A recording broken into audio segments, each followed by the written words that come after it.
반갑습니다. 오늘은 호세아 6장 두 번째 시간입니다. 6절 말씀을 읽고 나누는 시작을 할게요. 나는 인내를 원하고 제사를 원하지 아니하며 번제보다 하나님을 아는 것을 원하노라. 진정한 회개는 인내로 이어진다라는 제목으로 말씀을 나눌게요. 어제 말씀을 나눴죠. 6장에서 북이스라엘의 위장된 회개를 지적한 선지자. 우리가 사실 이 말씀을 정확하게 잘 이해를 해야 하거든요. 그동안 우리는 오라 우리가 여호와께로 돌아가자. 여호와께서 우리를 찢으셨으나 도로 낫게 하실 것이요. 그 의미가 너무나 아름답죠. 그리고 이스라엘이 정말 자기 자신을 돌이키려고 하는 삶의 모습을 보여주고 있구나. 이렇게 이제 우리는 보통 이해하며 사실은 왔는데 그러나 엄밀한 의미에서 4절부터 시작되는 대조되는 내용들을 놓고 보면 북이스라엘의 회개하는 모습처럼 보였던 것은 전혀 회개가 아니었다라는 거죠. 마음이 없는 회개. 아주 불편한 진실이에요. 우리가 그럴 수 있다라는 거죠. 입술로는 회개를 고백하는데 마음은 회개하지 않아. 우리가 정말 회개한다면 나의 삶에 돌이킴이 있어야 되고 변화가 있어야 되는데 아무런 변화가 없는 거죠. 오히려 회개라고 하는 제스처를 우리가 하나님께 취하게 되면 이스라엘 사람들은 하나님 마땅히 우리에게 당연히 늦은 비 잊은 비를 보내줘야 되고 우리를 다시 이렇게 세워줘야 하는 거예요. 나의 삶의 변화를 동반하지 않은 하나님의 변화만을 요구하고 있는 거죠. 굉장히 무서운 사실은 신앙의 못된 습관이거든요. 우리도 이런 습관을 가지고 있을 수 있다라는 거예요. 이거를 지적을 했죠, 호세아가. 그리고 말합니다. 인애를 원하고 제사를 원하지 아니하며 번제보다 하나님을 아는 것을 원한다. 이게 하나님의 마음이다. 이렇게 증언하고 있죠. 그러니까 진정한 회개는 뭐냐? 인애로 이어진다라는 거예요. 이 한마디만 사실은 기억하면 우리에게 큰 삶의 도전이라고 저는 생각을 하는데 내 삶이 진짜 변했다. 그럼 나의 삶에 헤세드가 이어져 가야 한다라는 거죠. 내가 가난한 이들을 불쌍히 여길 줄 알아야 되고, 나 혼자 인생을 살아가는 게 아니라 더불어 함께 아름다운 세상을 살아갈 수 있도록 내가 할 수 있는 한 내 주변의 사람들에게 인애를 베풀어 가는 삶. 이게 정말 진정한 회개를 이룬 사람에게 나타나는 아주 너무나 중요한 문제라는 거죠. 고대 이스라엘 사람들이 하나님을 부정하고 하나님께 제사 드리지 않은 게 아니에요. 오히려 제사를 너무 많이 드려서 문제였죠. 문제는 그 제사의 목적이 하나님을 경외함이 아니라 그 경외를 바탕으로 사람을 사랑함이 아니라 자기들의 유익과 체제 유지를 수단으로 삼고 하나님을 이용하려고 하고 있다라는 점이죠. 그래서 하나님은 그들에게 제사가 아닌 인애를 번제보다 하나님을 아는 지식을 원하셨어요. 여기서 인애 히브리어 헤세드잖아요. 하나님과 인간 사이에 인간과 인간 사이에 결코 변하지 않는 관계, 신뢰하는 계약 관계. 다시 말해서 인애는 곧 신이죠. 우리가 하나님 앞에 신의가 있느냐? 사람과 사람 사이에 신의가 있느냐? 의리보다 훨씬 더 깊은 의미를 가지고 있죠. 하나님이 그들에게 그런즉 너희 하나님께 돌아와서 인애와 정의를 지키며 항상 너희 하나님을 바랄지어다. 호세아 12장 6절에 말씀하고 있는데 앞에서 살펴본 대로 1절에서 3절, 4절에서 6절 사이에 심각한 간극, 특별히 1절, 3절의 수사적인 기도문이 아주 공허하게 들리는 이유가 뭐냐? 그들은 신의를 버렸기 때문이죠. 신의를 버렸어요. 하나님 앞에. 그래서 하나님은 그들이 아침 이슬처럼 신이 없는 삶을 산다고 책망을 하시죠. 아침 이슬, 해 뜨면 사라지는 거예요. 무엇보다 신의가 중요한데 그것을 헌신짝처럼 버렸다라는 거죠. 말합니다. 에브라임은 거짓으로 이스라엘 족속인 속임수로 나를 에워싸고 유다는 하나님 곧 신실하고 거룩한 자에게 대하여 정함이 없다. 조변 섞게 하고 있다. 신의가 없다.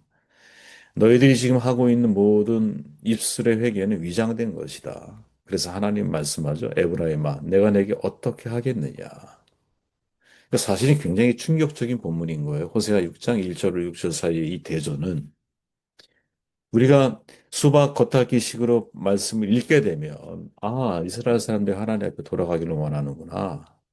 그죠? 우리라고 표현하고 있으니. 그런데 좀 정밀하게 본문 말씀을 읽게 되면 아, 그게 아니었구나. 이렇게 달라지는 거죠. 이사야가 부른 기막힌 노래를 떠올리게 하거든요. 이사야가 말하죠. 나는 내가 사랑하는 자를 위하여 노래하되 내가 사랑하는 자의 포도원을 노래하리라. 내가 사랑하는 자에게 포도원이 있으며 심히 기름진 사내로다. 땅을 파서 돌을 제하고 극상품 포도나무를 심었도다. 들포도를 맺었도다. 예루살렘과 주민과 유다 사람들아 구하노니 이제 나와 내 포도원 사이에 사리를 판단하라. 내가 내 포도원을 위하여 행한 것 외에 무엇을 더할 것이 있으랴. 내가 좋은 포도 맺기를 기다렸거늘 들포도를 맺음은 어찌 됨인고. 이 마음인 거죠, 지금. 하나님이 지금 그런 마음이신 거예요. 하나님이 이스라엘 위해 최선을 다하셨어요. 그런데 이스라엘이 그 모든 수고들을 아무짝에 쓸모없는 것으로 만들어 버리고 있죠. 모든 것을 거짓되고 헛되고 변질시켜 버렸어요. 질문해야 되죠. 한국 교회는 과연 어떠할까? 어? 그 시대의 북이스라엘과 마찬가지가 아닐까? 한국 교회가 하나님을 향한 진실함, 사람들을 향한 신의, 헤세드를 가지고 있을까? 아니면 이것을 폐기시키고 있을까? 참 중요하게 질문해야 한다고 봐요. 그죠? 저는 여기에 가장 큰 책임들이 있는 사람들이 큰 교회 큰 목사라고 생각을 하고 영향력이 있으니까. 그분들이 어떠한 태도를 가지고 교회를 이끌어가고 공동체를 이끌어가고 있느냐. 공동체원들에게 무엇을 가르치고 무엇을 요구하고 있느냐. 아주 진지하게 사실은 그들의 말, 행동, 태도를 살펴봐야 한다고 생각을 하거든요. 법학자 김두식 작가로서도 활동을 하고 계시는데, 한국 교회가 세상보다 더 세상적인 교회가 되었다고 지적을 하면서 되게 재밌는 표현이에요. 한국 교회는 예언자 호세아가 아닌 세상을 사랑하는 호세아가 되었다라고 경고를 해요. 되게 표현 재미있죠. 한자로 쓴 거예요. 호세아. 좋아할 호, 세상세, 나아. 그럼 무슨 말에 내가 세상을 더 좋아하는 사람이 되었다. 호세아는 오히려 역으로 세상을 너희들 사랑하지 말고 하나님 앞에 돌이켜 돌아와라 라고 메시지를 전하는데 우리 한국 교회는 어떻게 세상을 더 좋아하는 교회가 되었다. 아주 날카로운 비판이죠. 호세아가 호세아 되었다라는 거예요. 저는 한참 웃었어요. 야야, 참 멋진 표현이다. 호세아가 호세아 되었구나. 호세아는 그런 사람들을 향해 선언하죠. 이스라엘 자손들아 여호와의 말씀을 들으라. 여호와께서 이 땅 주민과 논쟁하시나니 이 땅에는 진실도 없고 인애도 없고 하나님을 아는 지식도 없고 내 백성이 지식이 없으므로 망하는구나. 내가 지식을 버렸으니 나도 너를 버려. 내 제사장이 되지 못하게 할 것이요. 내가 내 하나님의 율법을 잊었으니 나도 내 자녀를 잊어버리리라. 아, 무서운 말이죠. 우리가 하나님에 대한 지식이 사라지면, 버리면, 그 지식을 버리면 하나님이 나를 버리신다. 이 표현이 우리는 이것이 마치 하나님이 우리를 버릴 것을 전제하는 말씀처럼 이해하잖아요. 그렇게 해석하면 안 돼요. 내가 하나님을 놓은 거죠. 하나님이 나를 놓은 게 아니에요. 순서가 그렇잖아요. 내가 지식을 버렸으니 나도 너를 버려. 네가 이렇게 했기 때문에 내가 너에게 이렇게 할 거야. 이렇게 이해를 하면 인과응보죠. 하나님은 그렇게 말씀하시는 게 아니라 이게 인간의 한계야. 인간의 표현법의 한계. 네가 나를 버리는 순간 마치 물속에 있는 물방울처럼 물에 섞이지가 않은 거잖아. 누가 누구를 버린 겁니까? 내가 하나님을 버린 거지. 내가 하나님을 버린 순간 당연히 하나님에게서 내가 노임을 받은 거지. 말 그대로. 사랑하는 여러분, 쌍방간이잖아요. 계약은 쌍방 계약인 거거든요. 어느 한쪽이 포기하면 자동으로 파기될 수밖에 없는 거야. 과연 진정한 회개가 뭘까? 이내로 연결져야 된다는 거야, 그렇게. 입술의 고백만으로 머무르면 안 된다는 거야. 종교 사회학자죠, 감신대. 우리 장로님하고 성함이 똑같으신데, 이원규 교수가 한국교회가 나아갈 방향이 영성, 도덕성, 그리고 공동체성 회복이다. 이렇게 말하죠. 이게 되게 중요한 순서예요, 여러분.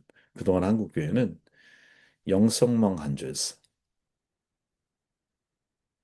어떤 측면에서 개인의 구원, 나 중심의 신앙, 그런데 이제는 뭐 도덕성의 회복이 필요하고 더 나아가서 공동체성의 회복이 중요한 시대가 되었다. 정말 좋은 지적이라고 저는 보거든요. 공동체성의 회복이 뭐냐? 이게 인해인 거죠, 여러분. 우리가 항상 기억해야 할 게 있어요. 번영으로 실패한 종교는 기독교밖에 없다. 이 키에르 케고르 말을 가슴에 새겨야 된다고 봐요.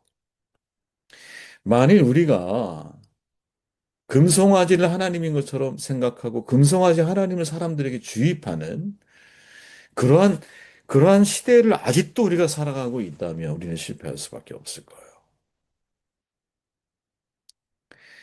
번영으로 실패한 종교는 기독교밖에 없기에 역으로 말하면 박해받는 기독교가 가장 기독교다울 수밖에 없다라는 사실을 잊지 말아야 되거든요. 잊지 말아야 돼.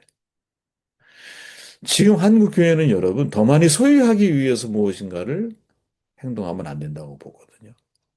더 많이 흘려보내기 위해서. 그죠? 재산을 축적하기 위해서 그래서 큰 건물을 세우기 위해서 노력할 것이 아니라 어떻게 하면 재산을 선용할 수 있을까? 사람들로 하여금 자기 삶의 자리에서 재산을 선용하는 삶을 살아갈 수 있도록 우리가 도와줘야 되는 거죠. 주님이 말씀하셨잖아요. 내가 온전하고자 할진대 가서 내 소유를 팔아 가난한 자들에게 주라. 그리하면 하늘에서 보화가 내게 있으리라. 그리고 와서 나를 따르라. 어렵죠. 쉽지 않아요. 이게 정말 일반적인 예를 들어 개척교회 혹은 그냥 하루 살기도 힘들어하는 그러한 시대적인 상황에 놓여 있는 교회 공동체들이 얼마나 많아요. 한 80%, 90%는 대부분 다 그렇죠. 정말 이 메시지를 중요하게 받아들여야 할 대상들은 오히려 대다수의 사람들은 아닐 거예요. 소수의 가진 자들의 교회, 큰 교회. 그죠? 어떤 형태이든 큰 교회가 나쁘다. 이 말을 하는 게 아니에요, 여러분. 그들이 해야 할 일을 제대로 하라는 거예요. 그래야 영향력의 크기가 달라질 거 아니야. 그죠? 어제 말했죠. 퇴직금을 500억 이상 받은 목사님이 설교를 하셨는데 제목이 뭐였냐? 욕심을 갖지 말라요. 무슨 이런 황당한 일이 있을 수 있을까요?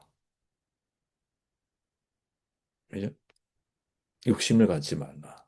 욕심을 갖지 말라.